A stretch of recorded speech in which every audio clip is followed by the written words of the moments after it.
di matamu. Doa mengubah segala sesuatu. Doa orang benar, doa orang benar, bila didoakan dengan yakin besar kuasanya. Dan tiap doa yang lahir dari iman berkuasa menyelamatkan. Seperti batang air di tanganmu, mengalir kemanapun kau mau. Tiada yang mustahil di matamu. Doa ubah segala sesuatu. Elia adalah manusia biasa seperti kita. Elia orang yang benar, yang percaya kepada Allah Israel, dan dia berusaha hidup benar dengan pertolongan Tuhan. Saudara saya ada yang percaya Yesus, kita sudah dibenarkan oleh darah Yesus, pengorbanan Yesus di kayu salib. Dan yang harus kita lakukan bertumbuh di dalam kebenaran, dan Roh Kudus akan memimpin kita dalam seluruh kebenaran, kata Yohanes 16 ayat 13. Jadi saudara, masalah pun apapun, kalau kita mengandalkan Tuhan, kita mencari terlebih dahulu kerajaan surga dan kebenarannya, dan kita tuh saudaraku yang dikasih oleh Tuhan, kita berdoa menurut keperluan, bukan menurut keinginan. Banyak orang Kristen berdoa menurut keinginan, maka tidak dijawab oleh Tuhan. Tapi Tuhan bersedia membenarkan, mengajar dia supaya dia belajar berdoa menurut kehendak Tuhan. Salah satu doa yang paling gampang, yang satu-satunya yang ditulis Tuhan dengan lengkap adalah doa Bapa kami. Kalau kita berdoa menurut doa Bapa kami, datanglah kerajaanmu, jadilah kehendakmu di bumi seperti di surga. Berilah kami pada hari ini makanan kami secukupnya. Ampuni dosa kami seperti kami mengampuni orang lain. Jangan masukkan kami ke dalam pencobaan, lepaskan dari yang jahat. Itu paling gampang. Kalau sudah doa sesuai Bapa kami, pasti dijawab oleh Tuhan. Waktunya, menunggu waktunya Tuhan, bukan waktu kita. Jadi mari saudara, apapun persoalan yang sedang saudara hadapi, mari mau datang kepada Tuhan. Dia akan mengabulkan doa kita. Dia akan mendidik kita, dia akan mengajari kita supaya hidup kita, supaya doa kita semua sesuai dengan kehendak Tuhan. Dari mana kita tahu kehendak Tuhan? Ya dari firman Tuhan yang paling gampang. Aturannya ada di firman Tuhan. Kita nyanyi sekali lagi pujian ini dari awal dengan hati yang sungguh, dengan hati yang bersukacita, dengan hati yang percaya kepada Tuhan. Dari awal.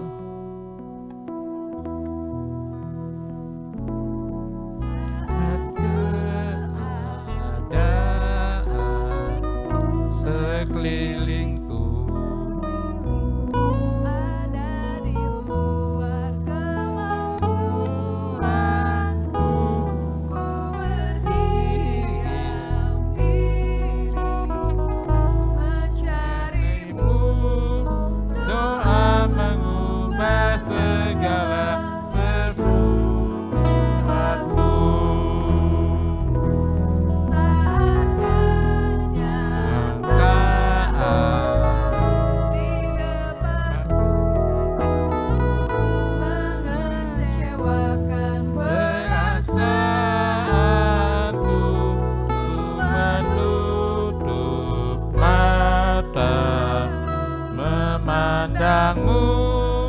Sebab doa mengubah segala sesuatu.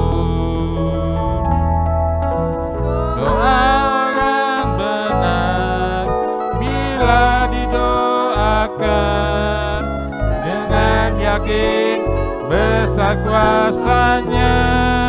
Amin. Dan tiap doa yang lahir dari iman berkuasa menyelamatkan.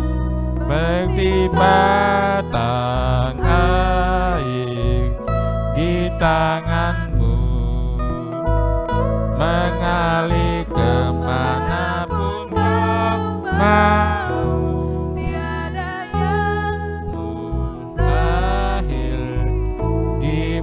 matamu, doa mengubah segala sesuatu. Doa orang benar, orang benar bila didoakan dengan yakin besar kuasanya, dan tiap doa yang lahir dari iman berkuasa menyelamatkan, seperti batang air di tanganmu, mengalir kemanapun kau mau, tiada yang mustahil di matamu, doa mengubah. Terima kasih Tuhan, sungguh mengiring Engkau sangat luar biasa Tuhan. Segala kemungkinan, kemuliaan-Mu Tuhan, Engkau juga akan curahkan kepada kami Tuhan, asal kami mau dididik di dalam kebenaran firman Tuhan. Tuhan, firman Tuhan menjadi dasar dari segala sesuatu dalam hidup kami tiap hari, menjadi dasar kehendak Tuhan, menjadi dasar atas hidup kami. Biarlah setiap kami berdoa kepadamu Tuhan, kami mau katakan, bukan kehendakku yang jadi, tapi kehendak-Mu yang jadi. Supaya ketika itu terjadi, benar-benar doa kami dikabulkan oleh Engkau Tuhan. Maka kami percaya Tuhan, kami tidak punya alasan untuk menyombongkan diri, karena segala sesuatu dari Engkau, oleh Engkau, maka bagimu segala kemuliaan. Didiklah kami, bawalah kami, seluruh jemaat-Mu, GBT Cikigaleng, kami semua, mulai dari anak-anak kecil sampai orang tua Tuhan, untuk kami mau dididik oleh Tuhan, hidup dalam kebenaran, lebih banyak tahu tentang kebenaran firman Tuhan yang sempurna, sehingga ketika kami menaikkan doa-doa permohonan kami, baik untuk bangsa ini Tuhan yang sedang dilanda virus corona, bahkan di seluruh dunia, untuk keluarga kami, untuk gereja kami Tuhan, maka doa kami pasti dikabulkan Allah pada waktu-Mu Tuhan, karena Engkau akan membuat segala sesuatu indah pada waktunya.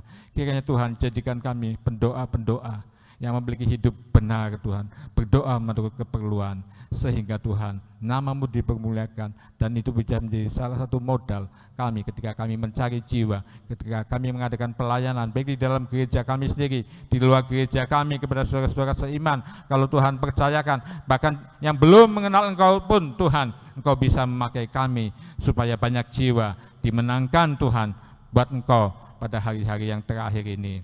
Terima kasih Bapa di dalam surga, kiranya tanamkan firman-Mu dalam segenap hati dan pikiran kami Tuhan, supaya firman itu berbuah-buah pada pada waktunya, dan menjadi kemuliaan bagi nama Tuhan, menjadi berkat buat kami sendiri, dan juga berkat bagi orang lain yang Tuhan akan kirim dalam pelayanan kami, baik pelayanan bersama sebagai sebuah komunitas tubuh Kristus, maupun pelayanan pribadi demi pribadi yang Kau izinkan terjadi dalam hidup kami. Terima kasih Bapa, terima kasih, dan saudara-saudaraku yang kekasih, terimalah berkat dan anugerah yang luar biasa, yang selalu baru tiap hari dari Allah, yang telah jadi Bapa kita, Bapa yang kekal bagi kita.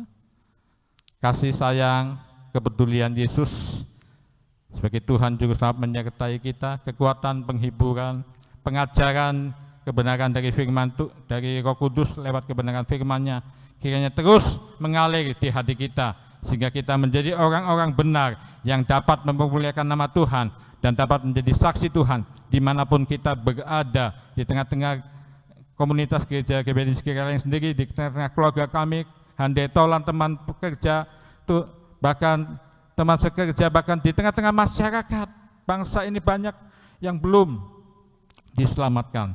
Terima kasih Bapa.